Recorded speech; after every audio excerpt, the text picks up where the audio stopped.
So let's do this real fast. So what do you want to say as far as what's your takeaway from the experience? As far as you got a lot of people that like they're saying, well, it's the people of the Baja that got you through it. I'm like, no, it's the people of the Baja. It's the racing community. It's your perseverance. It's like it's a giant family.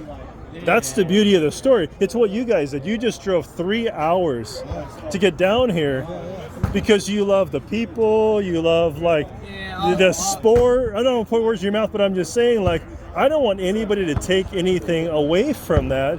There's no way that you're discrediting the whole experience, right? Yeah, and I guess you get that with a lot of racing too, but with a big race like this, it's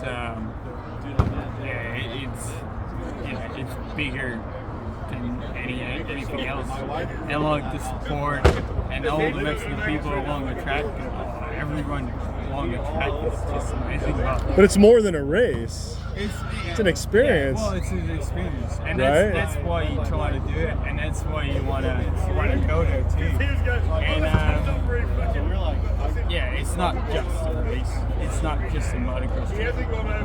It's a whole, and that's what we made it too. Like, we made an experience and a lifetime trip out of it, with the whole pre-running taking like a couple of weeks to do it and experience the whole Mexican lifestyle. And we knew it from the last trip. We done, I think, a week and a half or something pre-running, but now we done the whole peninsula and took our time to visit some nice places. And I don't know. It's not just the race, it's everything. Did you foresee this happening? Not a chance, right?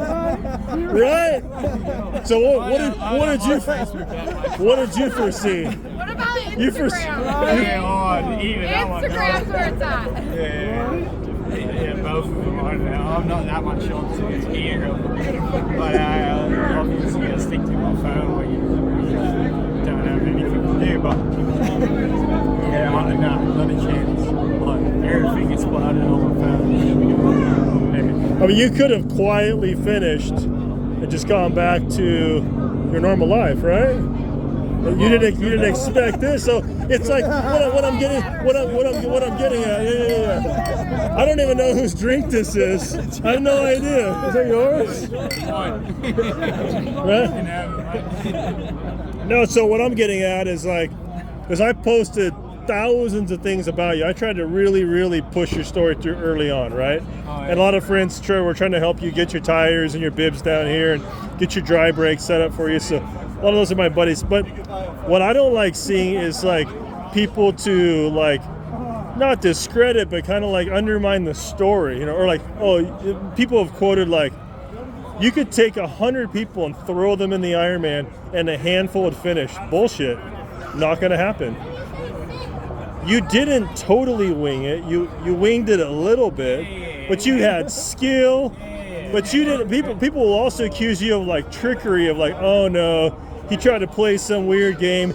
He was some pro racing Romaniacs that came over here. I'm like, no, I don't think he had. You didn't have any angle. Our race is a year before, but Bronze Series Romaniacs. Yeah, bronze. So it's not like.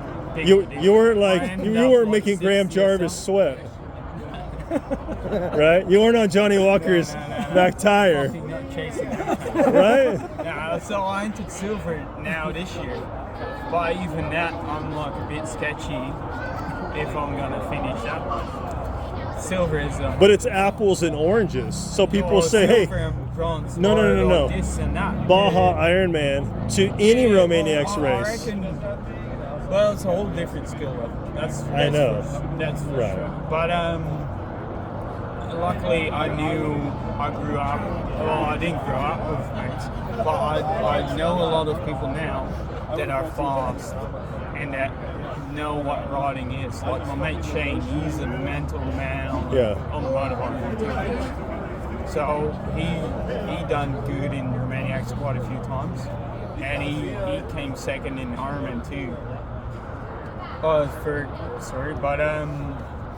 I know what fast is, and if you don't have that, and you just have your local dudes, and you reckon you're fast with them, it might be a whole different game to whatever actual fast. Yes.